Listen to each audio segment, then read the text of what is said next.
I'm Josh Allen, and welcome to the Baked In Podcast, where I sit down with industry innovators to uncover the unique ideas and values that are baked into their businesses and have led to extraordinary success. This podcast is presented by Busey Bank, my banking partner for both my personal and business needs since 2007.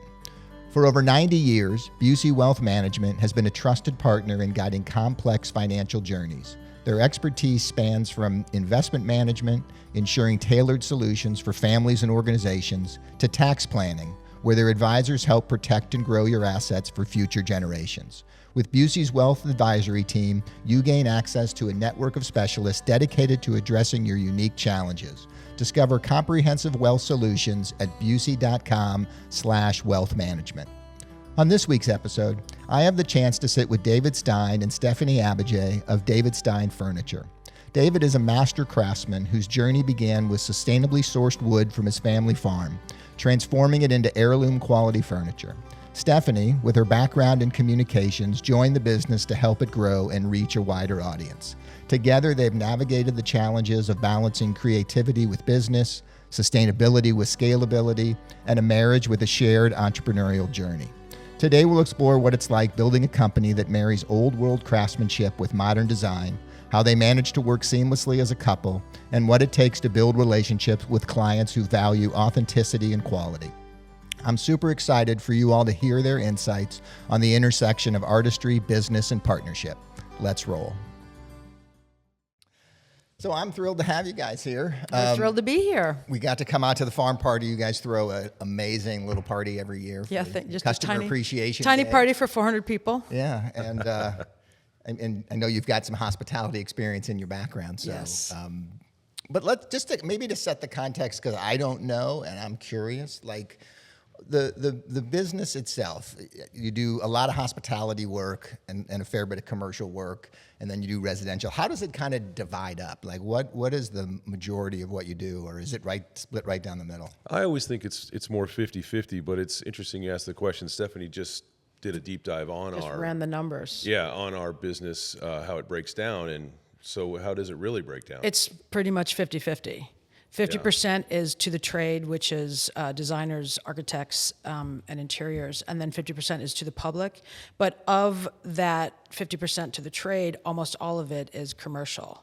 Like it's a huge amount of commercial work. We do a ton of work for offices, a lot of work in the restaurant space. I mean, you're kind of known, at least in my circle, but I'm in the restaurant space, Yeah. like in the restaurant business. Yeah. But is there a lot of office and non-hospitality work that you There's guys are quite a doing? bit, Conference yeah. tables and Yeah. desks and There really is, but it's not a mistake that we're known in the restaurant industry. It's such a high-profile industry, and especially in this town where the food scene is so dynamic.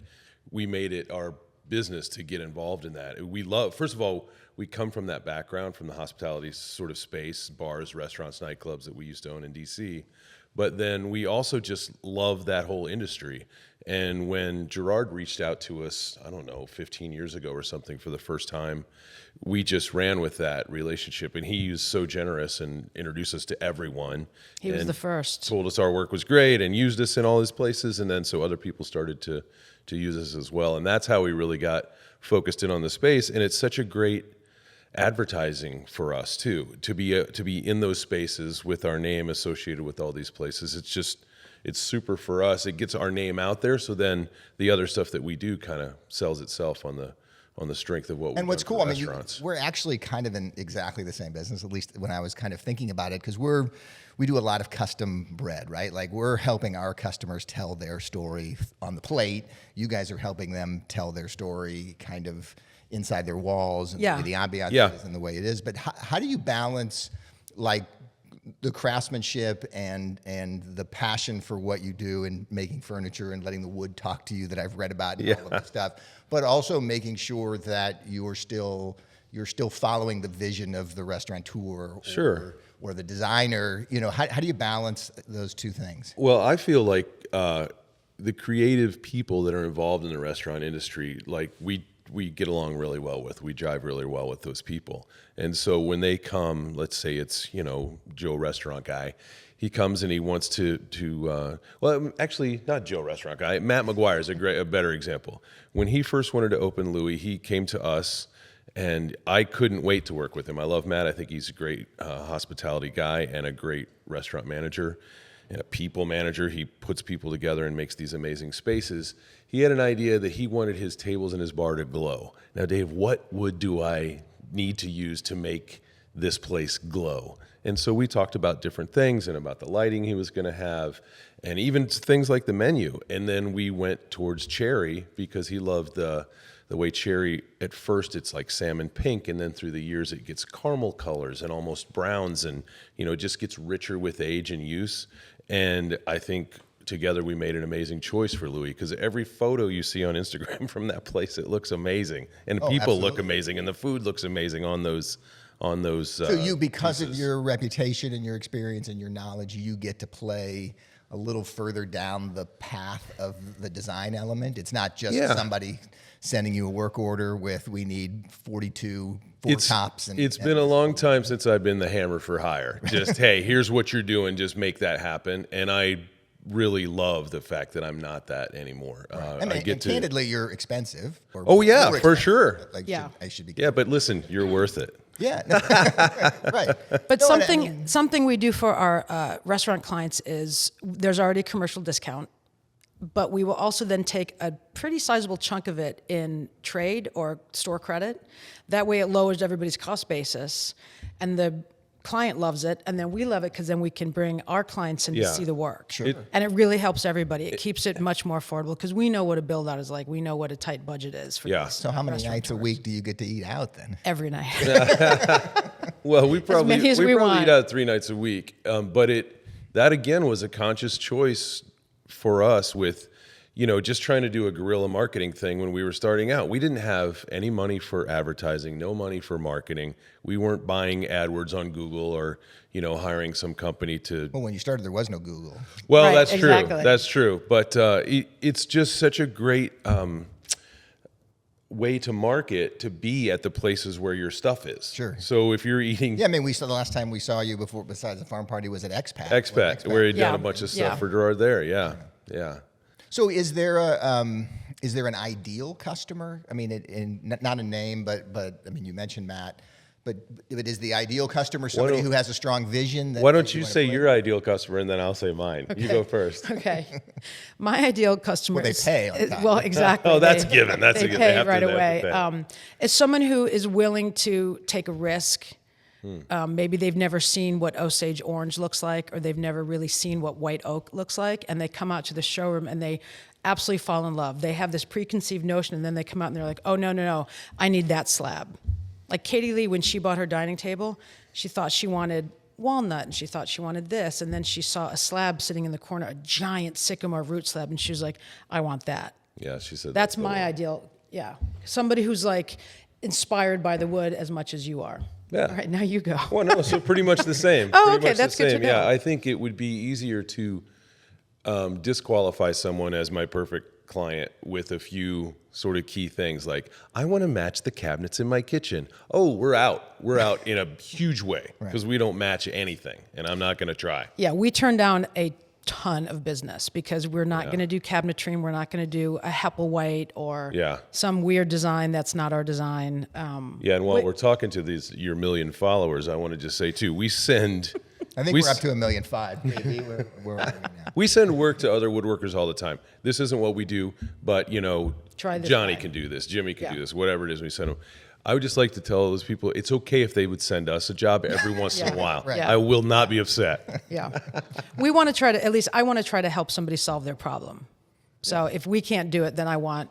That's really what Stephanie does all day. She solves all of our problems, and then when clients come, she helps them solve their problem, even if it's not a solution that we are offering. Yeah, and that's, we're in the same, it's the same thing. And, and that's where the trust, and that's where the relationship comes from, and that's where the repeat business comes from. Exactly. The opportunities, and the referral, because the referrals generally come from folks who you've turned down just as often as they come. Right, they'll say, you should try Dave Stine, you should try Josh Allen. Right. Yeah, that's really true. Yeah, we had a client, it wasn't even our client, it was the middleman was our client, called us about a client he had who needed some weird woodworking, and we would gain nothing from it, but Dave Stine spent an hour researching and giving him a lot of options and the finishing issue he was having. Yeah, Yeah. Anyway. But I think that's sort of par for the course in the restaurant community in St. Louis. At least I've found everybody seems to really work together. There's competition for sure, but I don't know how many people that I've seen get together and help each other out. Call the other guy. How does this work? How does that work? I think it's a very uplifting and sort of supportive network of people, and we like to. That's how we like to work. We want to be too. part of that. I mean, there's definitely the feeling of that a rising tide carries all boats, Yeah. right? Like, Yeah. St. Louis has built its reputation and opened its arms to more and more people. I think it's helped everybody. To your point, it's still competitive and it's a challenge, and inflation it exists. But if you do a good job and you can compete, then I think it is a great opportunity. Yeah. Any particular projects? I mean, Louis' been a few years now. Any particular recent projects that have been particularly rewarding, or neat things that you're working on now? I think the new one with Matt, not to be too Matt-centric, but he's doing a grocery store right next to Wright's Tavern. We did a bunch of stuff for him in Wright's Tavern. I guess that's been 2 years already. And now Box Hill Grocers is getting ready to open up. And I don't build cabinetry and little funny stuff, except like when somebody like Matt or Gerard or Kevin calls me in, and I'll actually do it. So we did a huge, big wine wall and circular countertop for the new Box Hill Grocers. And I think it's going to be a really cool place. We've done some really massive conference tables lately, like 20 and 24 foot long for Purina, another company in downtown Clayton. That was fun. We also did a bunch of work for the soccer stadium. Yeah. We did all the furniture for the pitch club. Oh, okay. So, and that was really fun to be part of that and to project. build, It was cool. what was it, 6 massive communal white oak tables, like, for the Moneta 18 area. footers. Yeah. It was just. Did you get some tickets out of the deal? Was that the treat? We did not. No, we got did to go not. one time though, and it's super fun. Yeah, it was very cool. Yeah. So for people that don't understand the value of what you do, of the sustainability piece, of growing your own wood on your own farm, like how do you explain that to people? Like how do you, and justify is not the right word, but how do you sort of articulate the value that you bring to the equation, and why it would make sense to work with, a small local handmade shop when they could go and buy a live edge table at, say, IKEA or Target. Right. Yeah, it's true. Because at the end of the day, a watch is a watch, whether it's a Rolex or a Timex. As long as it keeps time. As long as it keeps time, exactly. And I think that's exactly how we articulate our brand, that these trees have been in Dave's family for many generations. He's the 4th generation to steward. We responsibly steward. We call the dead and dying trees. Everything is milled on site, kiln dried, air dried. And you have 1,000 acres. It's over by Alton, right? Yep. Yeah. My family has a 1,000-acre farm, and about half of it's timber, and that's where I grew up. It was a dairy farm when I was growing up, but milking cows is no way to live your life. It's twice a day, every day until you die. So I So you went to gravitated law towards. school. Well, yeah. That's. And actually, I haven't had too many poli-sci majors on the show. As an American Studies major myself, I am very appreciative of anybody who studied political science. Yeah, political science, and then law school at GW. Yeah. But you ran from that pretty quickly. Yeah, just about a year. But it does go back to the farm thing. My grandfather was, the 3rd generation to take care of the land, and he was always very worried about taxes and estate planning and things like that. So how do we keep the farm together? I hated milking cows, and I happened to be pretty good at school, so I just went to law school and studied trust and estates, wills, probate, tax planning, stuff like that. But as you said, I lasted about a year, and the whole time I was doing that, I was doing woodworking projects and stuff on the side.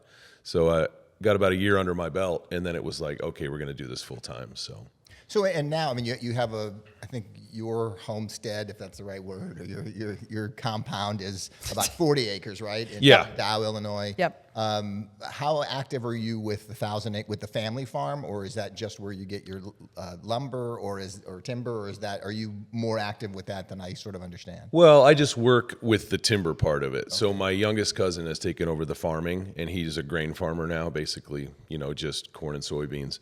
But then the timber part of it, I can go in and steward it and get what kind of trees I need and sort of keep things going in the right direction. And then a lot of my family that still lives in the area burns firewood, so we'll cut firewood in the winter off of the trees that we fell to make timber. And so it's just basically I have my run of the place for the timber part of it, but we really are low impact. You know, I harvest maybe 100 trees a year or something like that, and it's pretty low impact when you have 500 acres. Is the family, the proximity, just the nature of having that there, is it advantageous in terms of the wood that you get to work with? I mean, is it is it better quality than what you could buy commercially and do the same thing, or is it just about being, growing it, harvesting it, kind of controlling the whole thing? Well, I think it's all those things. Could you find the quality of timber that I get off my place out on the open market? Sure, you could.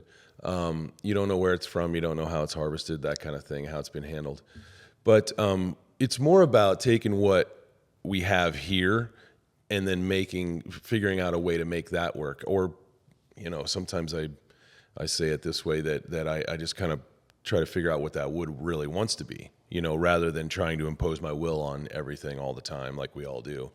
But I think it's more about just having this rich selection of woods and timbers to choose from, and then trying to make the best use of all of them that we have here in this part of the country. For me, more so than what's available out on the commercial market. But we also then can use wood that most people don't use, like Osage orange.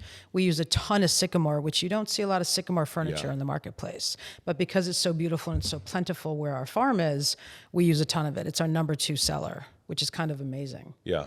But then sometimes you'll come across something really interesting, like hedge. Well, hedge is Osage orange, but there's weird stuff. There's hackberry. There's all the different hickory woods. There's black oak and red oak and pin oak and all the different ones that locust. each have. Yeah, black locust is a good example. That was a fun project we just did for the Missouri Botanical Garden. We built some Wardian cases and and some display furniture for them out of black locust.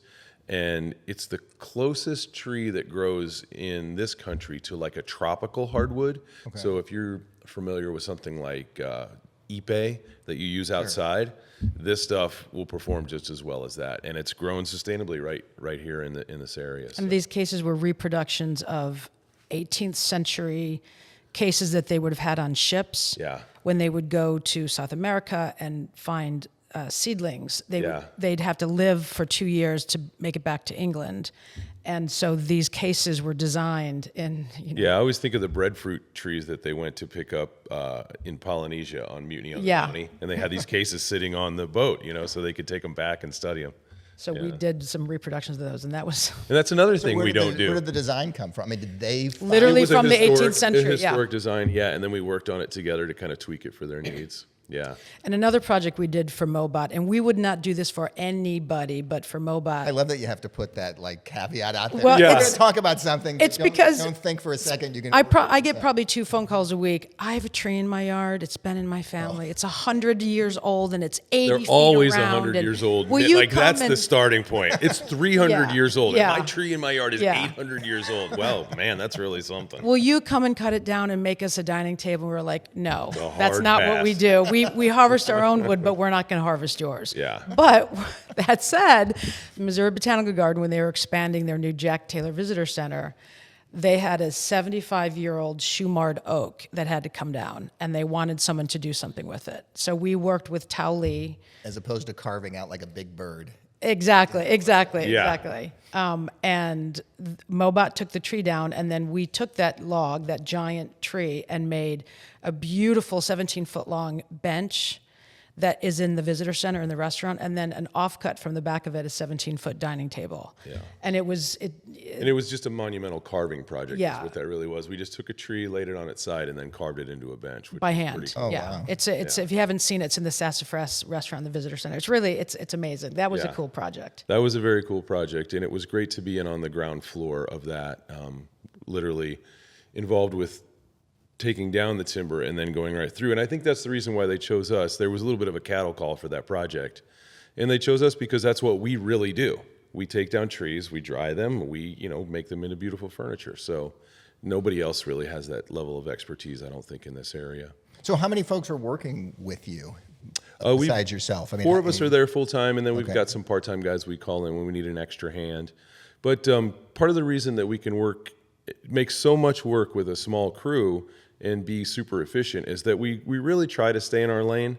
We build big flat surfaces. So think of conference tables, dining tables, headboards, coffee tables, desks, all restaurant tables, bars, bar tops, things of that nature. So our shop and our skill set is really sort of honed in on that big flat surface thing, and that's what we really concentrate on. So we can make a lot of stuff in a year. Do you say no more than you say yes? For sure. So, I mean, you're turning business down? Yeah, I don't know anymore. Steph would have to speak to that, but the number of inquiries versus, stuff that we actually do is probably pretty low, make 10% or something. Yeah, it's a lot of But does it fall off because you don't have the capacity, or does it fall off? I mean, I'm sure it's a lot of things, but how much of it falls off because you just don't have the time, the resources, the people to make it versus, well, the price got to a point where somebody wasn't comfortable with, or it's not something that you do, or it wasn't a fit? It's almost always the fit. It's almost always, okay. We do not make chairs, but here are 6 people who do. Yeah. We do not make giant built-in cabinetry, but here's 4 people, who do. Yeah. Or it's, I really want this reproduction. Like, we don't do reproductions. Or I really want this table that BDDW is selling and it's $90,000. Will you do this? Like, no, that's not our design. For 8. So exactly. Yeah. So we won't work with somebody else's design. Okay. We just don't like that. If you want that table, why don't you go to that call that person? guy. Yeah. So, but you do have to, in some instances, obviously with the dining table, the slab, the piece of wood can speak to you, and the dimensions aren't so specific, right? I mean, maybe the length is specific or something, but with a restaurant, if you're building a bar, like there is this thing has to be, 24 inches wide and 32 feet long and fit right here. We just did a bar top for Steve Gontram at No Ordinary Rabbit, and they thought they wanted walnut, and then they came to the farm and they saw the sycamore, and they're like, this is what we want. And it's a live edge. Is it 24 feet long? Yeah. A single slab that's 24 feet long. It's amazing. And then, we install that, but we don't do the countertop behind it or the cabinetry or anything like that. Right, and I think the other thing you might be getting at is too, so we're really known for our live edge work. Like, we really sort of, I think, pioneered that in this area anyway. And then... And can you, for those of us that don't work with wood every day, live edge means... It's just the natural shape of the tree. So if a tree is a Coke can sitting on your desk and you turn it on its side, so it's laying down now, and you saw through it parallel with the ground, you'll end up with little slabs, then bigger slabs, and then smaller slabs again as you go through the tree. And that edge that had the bark on it, that is your live edge. So natural it's not edge, squared, live edge, not square, not been sawed. You've removed the bark and sanded the bark the edge. and just lightly wire wheel or treat the edge so that it's not splintery or anything. But it's that beautiful natural look that is just there, and you're revealing it, and you're not trying to, mess it up. That's the thing. So that's the live edge stuff that we do that we're really known for. And then a secondary line of furniture that we do is just our regular edge. We call it the heritage line, and that's your more traditional glued up boards. So like this. if you want 24-inch wide, like we just did for Pastaria, they did a refresh, 24-inch wide bar. It's like 19 feet long or something, out of white oak with an L on the end. We build that all in the shop, make sure all the joints and everything are great, and then we bring it and place it on your bar structure, so it's ready to go. So the 2 things that we do, if you've got something like that you really want to keep the parameters, we can do that. If you're really into the live edge things, that can go a lot of different directions too. How do you have a point of difference, or maybe even a point of view, with the live edge stuff? Like, how do you differentiate what you do in a situation like the bar top for Gerard? Well, I think the main thing is that we're using local, naturally harvested or naturally selected harvested woods that are local to this area, and it's all hardwood, solid wood, no veneers, no MDF, none of that engineered sort of material. So that's a point of differentiation. And then also, we've got a finish we've worked on for about 20 years that holds up really, really well in commercial situations, but it's not that plasticky sort of varathane that feels like sticky every time you touch it. Sure. It's not shiny. It's matte, but it's not dull. Yeah, and it's easy to repair in place. If somebody does do a bad gouge or something, you don't have to call a whole team in and take the thing to a spray They're shucking booth or oysters anything. and the knife slip. Exactly. Yeah. So I think those couple things, are like the value adds from using us. And also, I'm around. If you have any issues at all, just call me. Try that with the Well, guy you'll be from eating Wayfair. there, Right, Yeah. exactly. at least once It's a at week. the end of the bar, probably. yeah. Yeah. Yeah, natural furniture is really our thing. It's all natural wood, nothing imported, no Yeah. veneers, no inlays, no weird finishes. It's just beautiful natural wood. Yeah, and in terms of what you're getting at earlier too, the price point is up there. But we have 4 employees. We're making things right here in the Midwest out of materials from the Midwest. Everybody makes a living wage. We have insurance, all that kind of stuff that, the kind of quality of life that you as a customer might want your cabinet maker, your furniture maker to have. And so if you want to have that and not just race to the bottom with furniture from Wayfair, IKEA, wherever it is, then you come to us.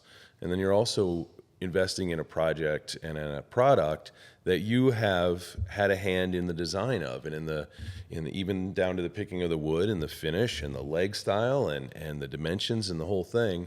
And so it's a custom product, a higher end kind of thing. And so if that's what you're into, then that's where. Right, and you guys say that so confidently, which is nice to. I mean, Yeah. because that's the pitch that you have to make.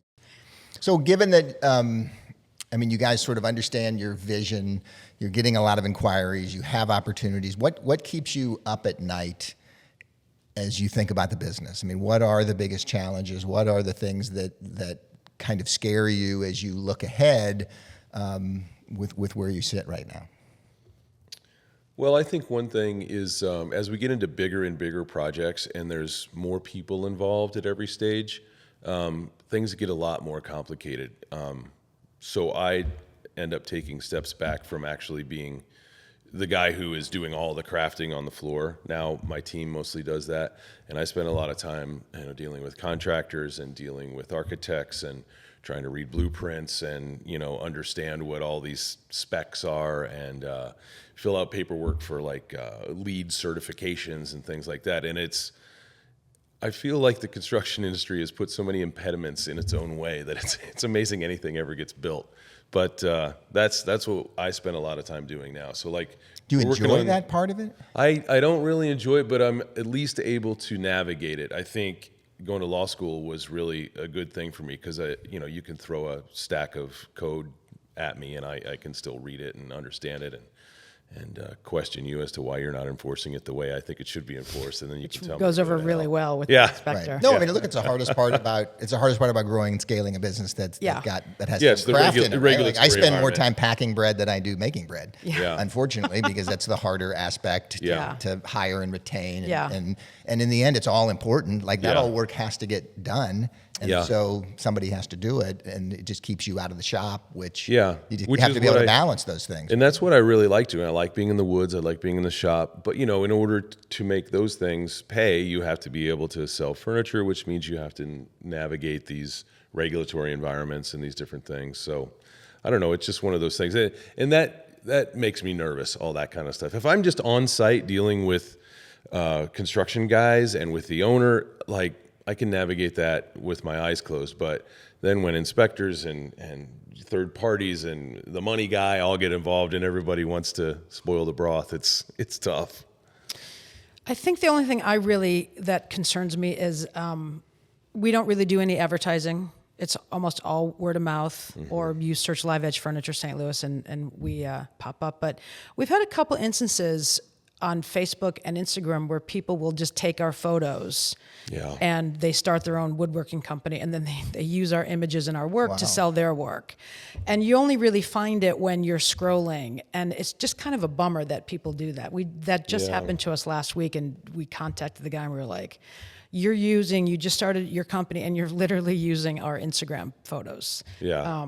I told and then him I was also disappointed in him, and he took it down. Yeah, he did. Dave Stine he's my kid or something, right? And then just, you probably know this, Instagram, the algorithm changes constantly. Right. Use hashtags. Don't use hashtags. Do a reel. Don't do a reel. Use me. It's just. Are you doing your own social media? We do. Yeah. We do. Is and that it's, you? It's me. Well, it's mostly me. Yeah. Yeah. But it's like, I went to a conference and they said, don't bother with hashtags. So for almost 2 years, we didn't use hashtags. And then I went to another conference there. Like, if you're not using hashtags, use all 30. Then we started using all 30. I'm Now not going it's to like, date don't use you more guys, than but 5. I'm way too old to learn the Yeah. difference between using and not using a hashtag. Do you have someone Well- doing your social? I do. You currently, do. Yeah. But I don't know that they know whether they should. be using We drew the line when TikTok became popular. Like, we're not learning another one, Right. right? But everyone's like, you guys should be on TikTok. Your brand is perfect for TikTok. But we're like, oh my God, we can't do another. Yeah, we it's don't know too how much. to. It's too But the much. inquiries are coming in, right? I mean, you're Oh getting, yeah. Yeah. Oh yeah. you're getting the Yeah. business opportunities. Yeah. in I'd front say of you. Yeah. I'd say 50% of the inquiries we get are from social media. Well, and what's really funny about the inquiries and about our business, sort of the way it's gone in the past 10 years is interesting to me. We used to sell almost exclusively East Coast, West Coast. So tons of stuff in New York, out in the Hamptons, New York City, tons of stuff in LA, San Francisco, and then a lot of stuff in the mountain states like Jackson Hole, Aspen, places like that. And it's only been in the last 10, 12 years that people in St. Louis and maybe a 5-hour drive outside of St. Louis have really started to use us and gotten turned on to us. And, you know, it's been a really funny thing. And So is most of the coastal business and the mountain business, you never meet the client? They see it online? You well, talk it was to them? different. What made me think of it is you were talking about the internet and, you know, learning social media stuff. Right. When we started, there was, like you said, no Google, no Facebook, no Instagram. We would load up the truck and do furniture shows. Oh, okay. So we would do furniture shows in, you know, Montauk, Long Island, and out in the Hamptons and New York City. I did a show in New York City, the architectural design home show, for 15 years or something. And you know, you load up the truck and you're there for 10 days and you have your entire display on a piece of real estate in a convention center, and then you meet people. So that's how we got started. Okay. And we chose the places to do shows by, you know, sort of the demographics of the area. You go to places where people have dough. Right. So that's how we got started. But Yeah. it was also funny when I started in St. Louis. I was really good friends, and he was a really early client, Jack Randall, who had the Randall Gallery down here at 13th and Martin Luther King. And he said he was always hoping this would change, but St. Louis had sort of a little chip on its shoulder and maybe a little bit of an inferiority complex 20 years ago where I don't think that's changed. We could spend. I do think it's a little bit of that. Yeah, that's still happening. But if you were from St. Louis, there was something maybe that it wasn't good enough. Meanwhile, you go to New York or LA and you're from St. Louis and your handshake's as good as your word, and then people can't wait to buy stuff from you. And then you come back here again and they're like, well, I don't know. You're taking trees down from your farm in Illinois. It's like, okay, listen, I get it. You want to go to Chicago and pay more money. Right. Do your worst, you know. But in the past 10 years, I think it's really turned around. Now people are getting into the whole local thing and the idea that it's sustainably sourced and from very nearby, and they can actually talk to the person that's building their furniture. And that's not everyone, but that's our client. Yeah. Yeah. Well, certainly with the restaurateurs, I'm sure that's the case. Because, For sure. we find it to be the same way as a baker. I mean, they want to know the source of their product. It's Yeah. easy to pick something out of a frozen catalog from a distributor, and That's right. it could come in and solve a problem, but Right. it doesn't. The connection doesn't exist. And they Yeah. want. And what's great about where the world has gone from a food perspective, especially in St. Louis, is they want to know the farmer who grew their vegetables. They want to know the baker who made the bread. They want to know the furniture maker that made their furniture. And, Yeah. and those Yeah. connections, they tell those stories to their customers Yeah. when they come in. Their staff is excited. Yeah. I'm sure the staffs are thrilled to meet you and to know you. And it's really that whole full circle is really a neat aspect of where we are. Yeah. And in our case, they can come to the farm and they can see where we live and they can see where the trees come from and they can come to the wood shop and they can choose their slab. So it's really personal. Yeah, it's you a can very be as intimate. much a part of the process as you want, literally, with us. So, you know, it's kind of like, it's really fun to have people be able to come and personally touch, feel, and see the whole process. Yeah, So you guys are a couple. we are. Like that's not easy. Not easy to navigate that from a business That's a perspective. whole So do nother you guys- podcast. Yes. Well, it's going to be part of this one because I'm curious. Like, do you have your own lane, like a very specific lanes Yes. in which you drive every day? Yes, I am the front of the house, and Dave Stine is back of the house. Okay. Mhm. And then we come together every day, and we meet, and we sort of see where the Venn diagram is. But we do try to just do our thing. I obviously don't do anything with making furniture, moving the furniture, Yeah. designing. I'm literally just client facing. And that's by design, or that's just how it's worked out? Both. Both, yeah. Both. Yeah, Steph, that's not Steph's skill set. And she is great with dealing with people and handling incoming calls and stuff like that. I mean, I love selling. yeah. Because I don't think of it as selling. I think of it as, I want you to see what we're doing. And you're solving And you're people's gonna fall problems. in love. It Yeah. always makes you happy when Yeah. you get to a solution with people. Yeah, it is. And I never take it personally when somebody like freaks out at our price point or, Yeah, it's not for you. chooses to It's go fine. another direction because it just didn't work out. It's fine. Yeah. It's funny.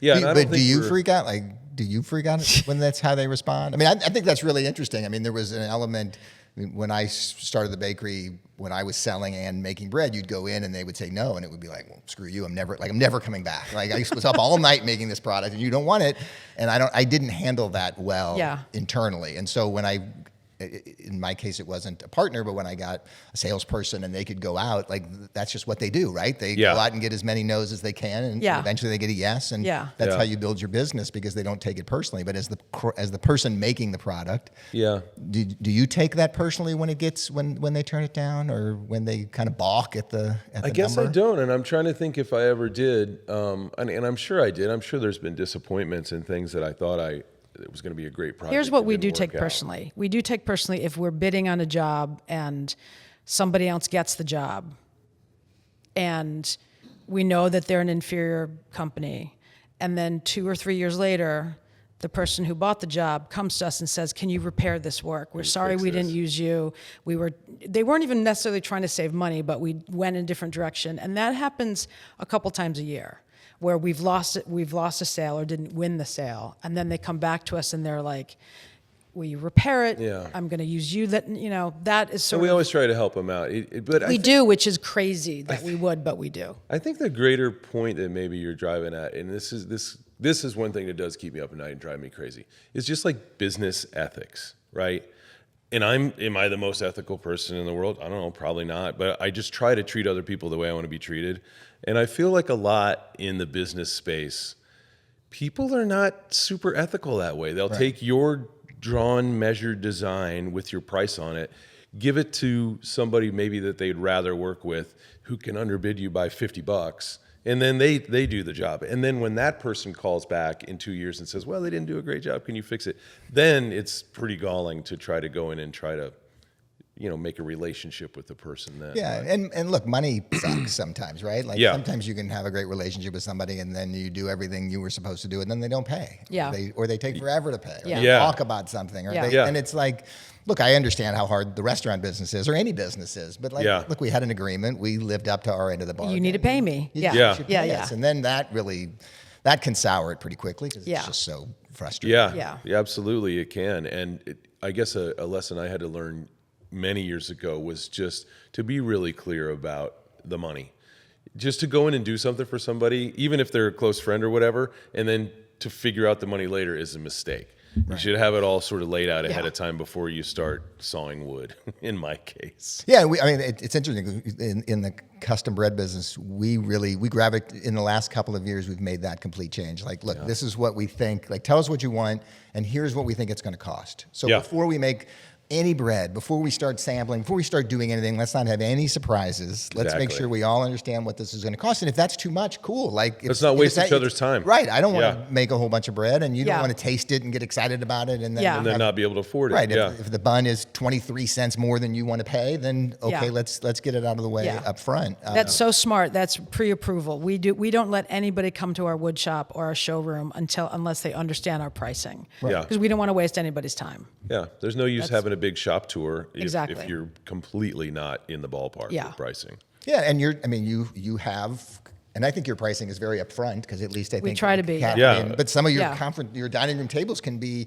$18,000 or $20,000. Yeah. right. Yeah. They Yeah. can And maybe go. that's the low. I'm not even sure where that falls. Yeah. in No, the I think end. that's right there. Yeah, But I mean, and that's not an inexpensive dining room table. That's And- correct, And yeah. if you know that going in, then okay, I'm going to Right. go pick a beautiful table Right. that's Yeah. going to talk to me. But maybe if that's more than I can spend, Exactly. I shouldn't show up Yeah. and fall in love Exactly. with the sycamore tree. Exactly. And I think that's why our businesses gravitated a lot towards, design professionals, because those folks, they know what that stuff costs. Whether you get it from Steelcase for, a giant conference table, or you get it from David Stine Furniture, we're kind of in that same ballpark range of pricing. But if you use us, you get personal service. You get to be in on the design. You can customize any part of your table. Then we will deliver it with our own guys, so it won't get banged up. We'll set it up. We'll stand behind it. It's that whole thing. So, yeah, but it's very, I think, it's been a real revelation to our company for Stephanie to make the pricing so transparent and so upfront that when you inquire with us, you know what you're getting into, so that we're not wasting time. Right. So, and obviously, is it hard? Has it been hard at times to stay true to sort of your vision and your brand values when you go through whatever the normal ebbs and flows of revenue and It's funny you should say that. We were inflation and recessions and all of the different stuff? Yeah, we were having this conversation yesterday. That only happens when it comes to a design. Like this past year, Dave has crafted some things for some excellent clients who we absolutely adore that weren't really in our Stuff that we don't do. Stuff that we don't do. We shouldn't that, do. that we're a little more like, maybe it would be better if you did use CNC or, computerized equipment. And we do everything by hand, literally by hand. But these clients chose us because they love our brand. They love us. So it was a design that was probably something that, Dave Stine didn't love to do because they were coupled. There were like 3 or 4 this year that were really big and a little fussy for us. Yeah, a lot of super, super complicated projects this past 9 months with lots of tricky little doors and drawers, which is, my least favorite thing to do. But we did them because we love the clients. They love us. Yeah. So as you think about it now and look ahead, will you continue to say yes to those things? Like, did this year change how you'll do that next year? The problem is with certain people that you've done so much business with through the years, you almost have to just say yes. You just, if you're capable of doing it. Right. Now, if it's something I can't do, that we're just our shot, I'll say, listen, we can't do this. Yeah. So but I Yeah. don't know. It's funny. When I started out, my grandfather was in the antiques business after he retired from the farm, and we went all over the country to little antique fairs and auctions, and we would buy, furniture that needed a lot of work, and we would bring it back to our shop and we would work on it, and then we would go out and sell it, and that's how I got my start. And so I have the ability to build whatever you want. I just don't want to build whatever you want. and also I know that there's no money in that tricky stuff. Right. If we make big flat surfaces and we stay in our lane, we can have a good quality of life and have a decent income and provide great products to our clients. And if we're doing stuff that's not in that area, it starts to diffuse everything we're trying to do. So that's the we're issue. not trying to be everything to all people. That's for sure. We're trying to. This is what we do. Yeah. So where are you headed? I mean, is it just more of the same as you move forward? Or are you would you like to have 12 people working with you making 3 times the number of flat surfaces? Do you have a vision of 5 to 10 years from now? It seems like we're at an inflection point. We either have to hire 10 people or stay where we're at. And honestly, turning 54 this year, I guess, I think I'm just going to stick in my lane right where we're at. We really like it. We have a good quality of life. We have clients all over the country, so we travel to meet them and see them and deliver furniture. And, we've got a great small staff right now that seems to be happy doing what we're doing as well. So I think if we could stick with that. Yeah, we want to stay the course. We've made a conscious decision not to scale. Yeah. We're at a price point, and our numbers every year are great, and we're just kind of happy to do that. Yeah. So I should say congratulations. I should stop and just congratulate you for reaching that moment. Well, it's not an easy spot. I mean, this is 27 years in. 27 years in. Yeah. So, I mean, congratulations. I mean, we'd love to sell more large flat surfaces. Right. We can always do more, but we don't want to do anything that kind of changes the nature of how we do business. It's nice. There's no such thing as work-life balance. Probably like you, we work 7 days a week and we're responsive to but our if it's clients. not work, then you don't have to worry about the balance. Exactly, Yeah, exactly. yeah, And we yeah. really like the way things are right now, and we're not really looking to make major changes. So outside of woodworking and talking to customers, what do you guys like to do for what's the other side of that when you relax and you're not working? if there are those moments. Well, it's a joke in our family. Like, I've been able to ruin every vacation and family event in our entire married life and even before.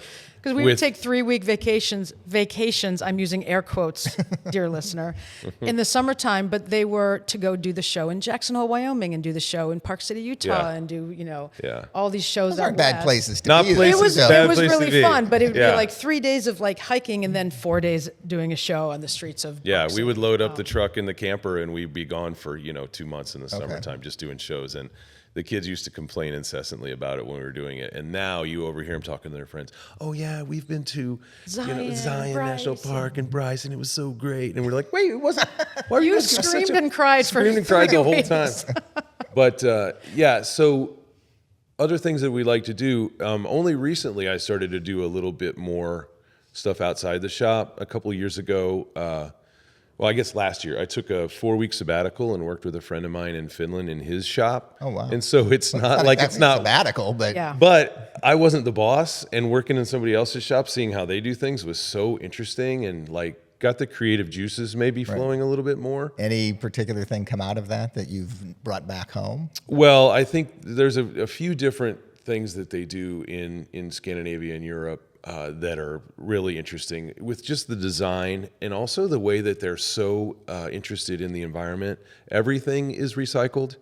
And I mean, even one of the jobs that my friend works on a lot is building super exclusive homes on these islands in the Baltic. And so we were doing that. But the permitting process and everything else is very tightly regulated. I know people chafe under that. But meanwhile, these islands are pristine because if you build something there, you pack in what you pack out, or you pack out what you pack in. And even things like insulation and the nails out of the boards, they're all recycled separately. And so it's just a cost of doing business there. And as a result, things are just nicer. Like the place is just nicer. Right. And I think that's a lesson we could take from that. The other lesson I learned just working in his shop is how unbelievably outdated we are in our shop. Everything is handwork. Like some of my newest tools are from the 1950s. And, that's what works well for these huge, enormous pieces that we do. But everybody else is just sitting at a computer and like having a $10 an hour guy feed sheet goods into a CNC router, and it comes out with a label on it that tells you how to put it together. But we don't want to do that. It That's doesn't not sound what like we you do. missed that, though. No. That's but it's fascinating. Yeah. That things can actually get done that way. So, yeah. And also just experiencing different cultures. I'd work for 4 days and then travel for 3 days. And I think Did you that's get to what get we over wanna do there more during of. that period? We went for 10 days and then I came back and then he stayed on another 4 weeks. Okay. Yeah. So, yeah. And we're going to do that again this winter, just a little shorter trip. Well, it's a little colder over there in the winter, so. Well, I was there in the winter last Oh, you time, were. January, February. That's what everybody said, but it really wasn't that bad. People are like, you're going to freeze to death. And I'm like, listen, the Finns have been doing it for a long time. I think I'll just do what they do and I'll probably be okay. So, Well, I can't tell you how enjoyable it's been to kind of catch up with you. Oh, guys. this has been great. Kind of selfish of me because we didn't get to do it at the farm party as well, this is but- great. Yeah, put us in front of a microphone and just let us go. Yeah, right.